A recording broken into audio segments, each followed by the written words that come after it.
আসসালামু আলাইকুম। বৃষ্টি হচ্ছে, বৃষ্টির মাঝেও কাজ চলমান আছে। আজকের বিষয়টি খুবই ইন্টারেস্টিং একটি বিষয়, এক ভণ্ড কবিরাজ প্রতারকের গল্প। আমি এসেছি, এটা তেলিয়াপাড়া বাগান দেখতে পাচ্ছেন চারিদিকে।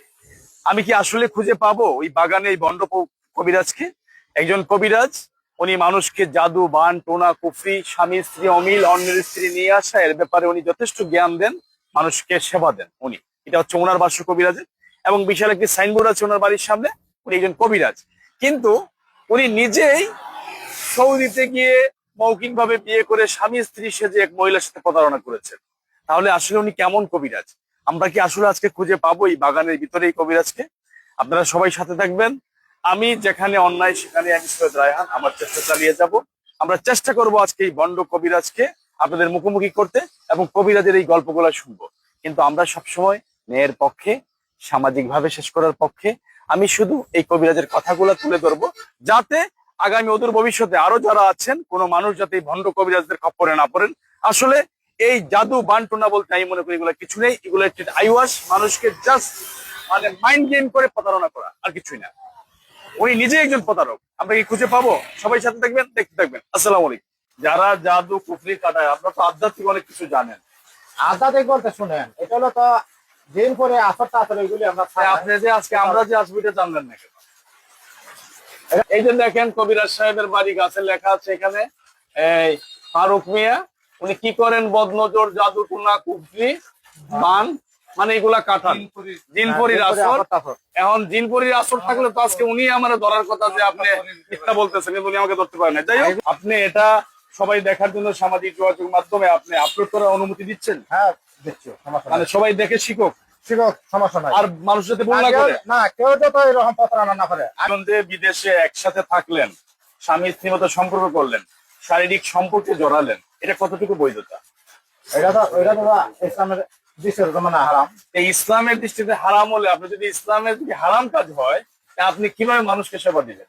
আপনি নিজে যদি অপরাধ করুন। আচ্ছা, তাহলে এই প্রবাসী নারীর ইচ্ছা ছিল যে যেহেতু ওনারা একসাথে থেকেছে, ঘুমিয়েছে, শারীরিক সম্পর্কে জড়িয়েছে, তাহলে উনি ওনার অধিকারটুকু চায়, স্বামীর অধিকার চায়। যেহেতু উনি এক কথায় বিয়ে করার কথা স্বীকার করেছেন, তাহলে কবিরাজ সাহেবকে আসলে আর কিছু বলার নেই।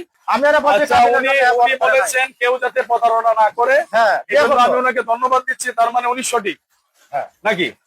আচ্ছা, এটা আমি এখনো জানি না। কারণ এরকম জিজ্ঞাসা করেন, আমি কইছি তুমি দেশে আসো, আমার উনি ভুল করছেন, আবার উনি বলতেছেন যে প্রতারণা যাতে কেউ না করে। যাই হোক, ভুল হচ্ছে সবচেয়ে বড় একটি স্বীকার করার বিষয়। উনি করেছেন, ওনাকে আমি হেল্প করবো। আপনি বিয়ে করবেন? ইনশাআল্লাহ আমি বিয়ে করবো। আর বিয়ে না করলে আপনি বিয়ে মামলা হবে। আমি বলছি তো বিয়ে করবো। এখন যদি এরকম আমি এই মুহূর্তে যদি আপনারা হেল্প করেন, কাবিন করতে পারেন, আমি বিয়ে উনি বিয়ে করবেন, এই প্রবাসী মহিলা দেশে আসবে, আসার পরে উনি বিয়ে করবেন। আমরা যে জায়গা দিয়ে দাঁড়িয়ে আছি সেটা হচ্ছে তেলিয়াপাড়া, নোয়াহাটি থানা, মাধবপুর জেলা, হবিগঞ্জ।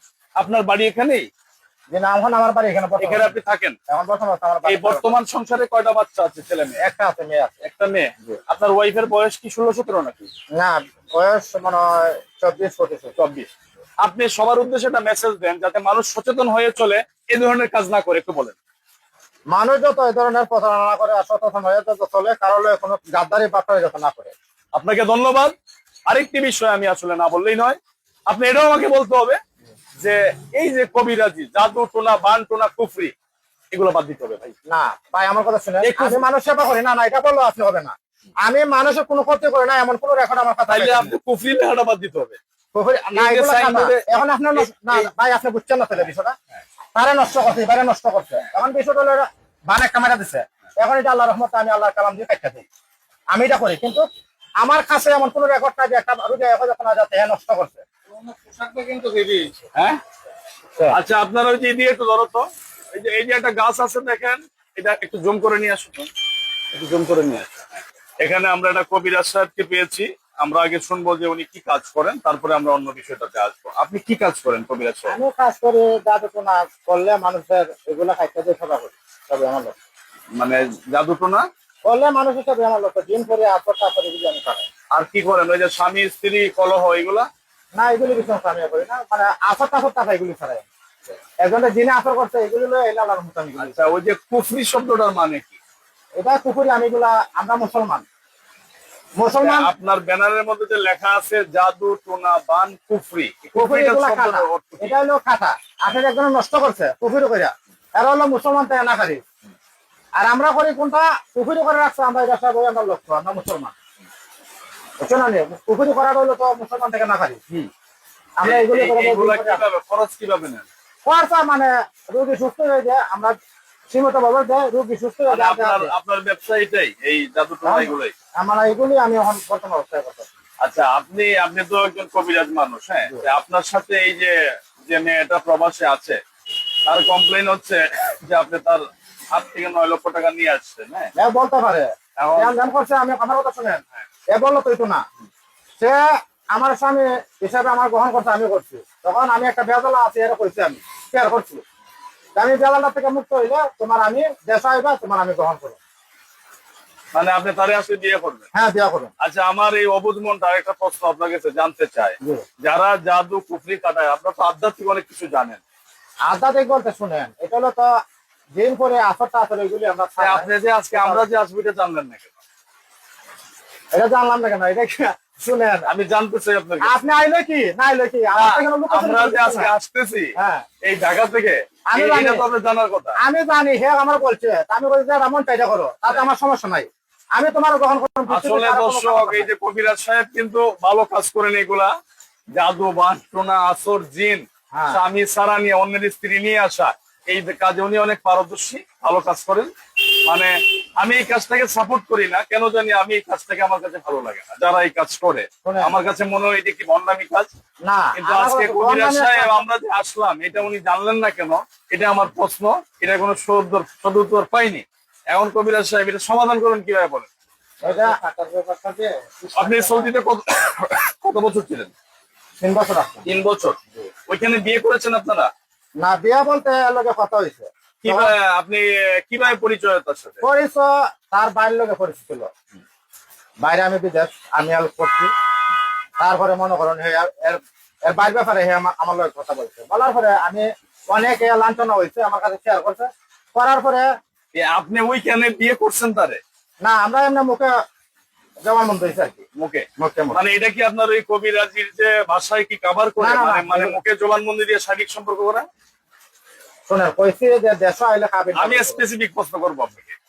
মানে আপনারা মুখে মুখে কথা বলে যে দুইজন যে বিদেশে একসাথে থাকলেন, স্বামী স্ত্রীর মতো সম্পর্ক করলেন, শারীরিক সম্পর্কে জড়ালেন, এটা কতটুকু বৈধতা? এটা তো ইসলামের দৃষ্টির জমানা হারাম। এই ইসলামের দৃষ্টিতে হারাম হলে, আপনি যদি ইসলামের যদি হারাম কাজ হয়, তা আপনি কিভাবে মানুষকে সেবা দিবেন? আপনি নিজে যদি অপরাধ করেন। না, আমি অপরাধ করছি না, এরা জিজ্ঞাসা আপনি করতে পারেন। একসাথে থেকে অপরাধ করেন নাই? না, আমি এর বাড়িতে গেছি, কথা শুনেন, আমি তো আমি সব শুনবো। হ্যাঁ। আপনি আপনার একসাথে থাকছেন কিনা আমাকে এটা বলছেন। হুম? একসাথে থাকছেন? আমি বিয়া করি, ইয়ে করছি, মুখিতে বিয়া মানে মূলা দেয়া, আমার তো মানে কাবিন কোর্ট কাবিন না? না, কোর্ট কাবিন হয়েছে না। মৌখিক মেয়েটা বিয়ে হলো কিভাবে? এটা তো মোলা দিয়ে শরীর ব্যাপারে করা হয়েছে, কিন্তু আমি কাবিনের আসলে- জন্য তো আমি আবদার করছি। আমি আপনার নাম কি? ফারুক ভাই। জি, ফারুক। কবিরাজ সাহেবের আসলে প্রশ্নের গুলো উত্তর আমার কাছে মানে গ্রহণযোগ্য মনে হচ্ছে না। সাব্বির সাহেব কি বলেন? অবশ্যই। মানে উনি একজন কবিরাজ, কিন্তু উনি এই মেয়ের সাথে থাকলেন বিদেশে, একসাথে মৌখিক ভাবে কথা বলে। আপনারা জানেন যে আমি সামাজিক কাজগুলা করি, আমি কিন্তু মামলার পক্ষে না, আমি বিকল্প বিরোধ নিষ্পত্তির পক্ষে। উনি কিন্তু আমার শত্রু না। আমি কিন্তু আজকে কষ্ট না, করে, এটা আমি বিয়া করবো, আমার আমি তো- কষ্ট করে আজকে এখানে আসছি। আমি ওনার ভুলটা, শুনেন আমার কথা বুঝতে হবে আপনাকে, আমি আপনার ভুলটা শুধরাতে আসছি। মহিলাদের টাকাগুলো দিল, এগুলো কি? বিদেশ কয় হাজার? এগুলো আর বাড়িতে দিচ্ছি, আমিও এখানে কিছু ইয়ে করছি, আমি তো অস্বীকার করি না। কিছু তো করছেন, হ্যাঁ, কত সেটা স্বীকার করেন? না, এটা তো আমি স্বীকার করলাম। হ্যাঁ, কতটুকু? 1 টাকা কিছু কত প্রায় 3-4 লাখ টাকা গ্রহণ করছে, 3-4 লাখ টাকা আপনার কাছে আছে? এটা কি আপনি জায়গা রাখছেন? জায়গা রাখছিলাম আছে এখনো? না, এটা তো জায়গা বিক্রি করে লেছি, এটা কইছে আমি জায়গাটা বিক্রি করছি, এখন আমি এখান থেকে করতে হতে রয়ে এটা আইলা তুমি 2 বছর টাকা 1 বছর টাকা টাকার পরে আমি আপনার উপরে জিদ হচ্ছে আমার, যে জায়গা রাখবেন ভাই। খুশিয়া রাখছি না। তাহলে এত দিচ্ছে, আমার কথা শুনেন, এত দেওয়ার আশ্বাস দিচ্ছে। আপনি মানুষের সেবা করেন না, জি। আপনি কিসের কবিরাজ? আপনি যদি নীতি ঠিক না থাকে, আপনি যদি আরেক মহিলারে এই প্রবাস থেকে যে বেটি প্রবাসে বসে রয়েছে, আপনি ওইখানে গেলেন, ওইখান থেকে আইসা যে বেটিতে আপনি ফোনে হুমকি টুমকি দেন, কি পারিস করিস, হ্যাঁ, এখন আপনি স্বীকার করলেন যে 3-4 লাখ টাকা আপনি মহিলা আনছেন, আর সে বলতেছে 8-9 লাখ, আপনি বলতেছেন 3-4 লাখ, আমি ধরে নিলাম 3-4 লাখ। আপনার কি দায়িত্ব নাই যে এই মহিলাটাকে আপনার এই মহিলাটাকে গ্রহণ করা বা তাকে সান্ত্বনা দেওয়া, অথবা তার সাথে আপনার যতটুকু হয়েছে যে বোন রে আমরা সংসার করে চলবে, এটা আপনার দায়িত্ব নাই? আমার অবশ্যই দায়িত্ব আছে। আপনার ভুলটা স্বীকার করুন। বলটা তো আমার ভুল হয়েছে, আমি তো এরা কইছে আমি এখানে জামালা আছে পরে আমি এটা শেষ করে লই। আমার শেষ করার পরে তোমার লাগে আমার মরণ লাগে আমি মরুন, তোমার আমি প্রেম জি জিগান এরা কিন্তু আমি বলি না, কিন্তু আমার বিপদ ফেলাইছে। তাহলে এখন সর্বস্ব করলে আপনি তাকে বিয়ে বিয়ে করুন, বিয়ে করবেন? জি আমি বিয়ে করবো। আর বিয়ে না করলে সে যে 3-4 লক্ষ টাকা আপনি সব আমি রিটার্ন দিতে পারবো, সব আমি রাজি। আচ্ছা, আমি সবার উদ্দেশ্যে একটা কথা বলবো, সেটা হচ্ছে আমি মনে করি আমি যদি একজনকে একটা মানুষকে একটা জ্ঞান দিতে চাই, আগে যে বিষয়টাতে আমি জ্ঞান দিব সেই বিষয়ে আমাকে সঠিক থাকতে হবে। আমি যদি কাউকে বলি যে আপনি 5 ওয়াক্ত নামাজ পড়েন বা পড়েন না কেন, তাহলে আগে আমাকে নামাজ পড়তে হবে, তারপর একজনকে আমি নামাজের পরামর্শ দিতে হবে। এটা আমি ছোট মানুষ হিসেবে, সাধারণ মানুষ হিসেবে এটা হচ্ছে আমার যুক্তি। আপনি কি বলেন? আচ্ছা, এখন আমি সবার উদ্দেশ্যে বলবো যারা এই ধরনের এই যে কবিরাজ, হ্যাঁ আমি আসলে এই কবিরাজ এই ব্যবসাটাকে আমি বিশ্বাস করি না। এই জাদু টোনা বান কুফরি এগুলো হচ্ছে ফেক, একটা বন্ধ একটি প্রতারণা। কারণ হচ্ছে আমি ফারুক সাহেবকে ছোট করার জন্য বলবো না, আমি বলতেছি উনি আমি শেষ করি। আমি কভার হয়েছিলাম, হ্যাঁ আল্লাহ পাকের দান, আল্লাহ পাকের দান। কিন্তু আমার কবিরাজ সাহেব যদি আসলেই উনি আধ্যাত্মিক গুরু হতেন, তাহলে আজকে যে আমি আসছি, আমি ওনাকে বলছি আমি একজন রুগী, উনি ভাবছেন একজন রুগীকে রিসিভ করবেন। কিন্তু উনি যদি আসলে আধ্যাত্মিক গুরু হতেন, তাহলে উনি ফোনেই বলে বলতেন যে আপনি তো রুগী না। এইসব কবিরাজ থেকে বিরত থাকেন, এইসব কবিরাজ থেকে, বন্ধদের থেকে বিরত থাকবেন। কিন্তু উনি যদি এটা সমাধান করে, ওনাকে আমরা হেল্প করবো। আপনি কি সমাধান করবেন? সমাধান হবেন কি করবেন বলেন? বলেন আপনি ক্যামেরা, বিয়ে করুন, আপনি তাকে বিয়ে করবেন? বিয়ে করুন। আপনারা কতদিন ছিলেন ওইখানে? আমি 3 বছর ছিলাম মক্কা। তাকে আপনি প্রতিশ্রুতি দিয়েছেন বিয়ে করবেন? জি। এখন আপনি করতে চান? আমি এখনো করতে চাই। আমরা নিয়ে আসবো তাকে? জি, আমি এখন এই মুহূর্তে চাইলে এখন আমি আর রাখুন। আচ্ছা, কোথায় রাখবেন? আমার বাসাতে আমি রাখুন। আরেকটা বউ আছে যে বাড়িতে, এরা আমি শেষ করুন, এরা তো আমার বিপদে ফেলাইছে।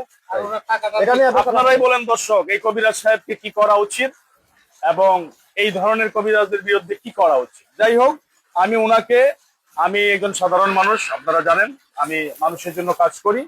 তারপরও উনি যতটুকুই, যেহেতু উনি ভুল স্বীকার করেছেন, ভুল হচ্ছে সবচেয়ে, মানুষের ভুল স্বীকার করাটা হচ্ছে বিশাল বড় একটি প্রাপ্তি। সবাই ভুল স্বীকার করতে পারে না। আপনি কি ভুল স্বীকার করছেন? আমি না, এর লগে ওই যে এখানে আমি আরে বাবা সরটা বলেন তো, আমার ভুল হয়েছে। ভুল হয়েছে? আপনি এটা সবাই দেখার জন্য সামাজিক যোগাযোগ মাধ্যমে আপনি আপলোড করার অনুমতি দিচ্ছেন? হ্যাঁ দিচ্ছি, মানে সবাই দেখে শিখুক, সমস্যা নাই। আর মানুষ যাতে ভুল না করে। না, কেউ যত এরকম প্রতারণা না করে। আমি প্রতারণা করি না, কিন্তু আমি বলছি সত্য কথা, আল্লাহ সাক্ষী। আমি আচ্ছা, উনি বলেছেন কেউ যাতে প্রতারণা না করে। হ্যাঁ, আমি ওনাকে ধন্যবাদ দিচ্ছি, তার মানে উনি সঠিক নাকি? আচ্ছা, এটা আমি এখনো জানি না। উনি ভুল করছেন, আবার উনি বলতেছেন যে প্রতারণা যাতে কেউ না করে। যাই হোক, ভুল হচ্ছে সবচেয়ে বড় একটি স্বীকার করার বিষয়। উনি করেছেন, ওনাকে আমি হেল্প করবো। আপনি বিয়ে করবেন? ইনশাআল্লাহ আমি করব। আচ্ছা, তাহলে এই প্রবাসী নারীর ইচ্ছা ছিল যে যেহেতু ওনারা একসাথে থেকেছে, ঘুমিয়েছে, শারীরিক সম্পর্কে জড়িয়েছে, তাহলে উনি ওনার অধিকারটুকু চায়, স্বামীর অধিকার চায়। যেহেতু উনি এক কথায় বিয়ে করার কথা স্বীকার করেছেন, তাহলে কবিরাজ সাহেবকে আসলে আর কিছু বলার নেই। উনি বিয়ে করবেন, এই প্রবাসী মহিলা দেশে আসবে, আসার পরে উনি বিয়ে করবেন। আমরা যে জায়গা দিয়ে দাঁড়িয়ে আছি সেটা হচ্ছে তেলিয়াপাড়া, নোয়াহাটি থানা, মাধবপুর জেলা, হবিগঞ্জ। আপনার বাড়ি এখানেই? আমার বাড়ি এখানে। এখানে আপনি থাকেন? এই বর্তমান সংসারে কয়টা বাচ্চা আছে, ছেলে মেয়ে? একটা আছে, মেয়ে আছে। একটা মেয়ে। আপনার ওয়াইফের বয়স কি 16-17 নাকি? না, বয়স মনে হয় 24-25। আপনি সবার উদ্দেশ্যে একটা মেসেজ দেন যাতে মানুষ সচেতন হয়ে চলে, এই ধরনের কাজ না করে, একটু বলেন। মানুষ যত এই ধরনের প্রতারণা না করে আর সচেতন হয়ে যত চলে, কারণ কোনো গাদ্দারি বাটপারি যত না করে। আপনাকে ধন্যবাদ। আরেকটি বিষয় আমি আসলে না বললেই নয়, আপনি এটাও আমাকে বলতে হবে যে এই যে কবিরাজি, জাদু টোনা বান টোনা কুফরি, এগুলো বাদ দিতে হবে। উনি সমাধান করবেন। আমি মহিলার সাথে কথা বলতেছি, উনি কি চায় আপনার জানা। সবাই ভালো থাকবেন। আসসালামু আলাইকুম।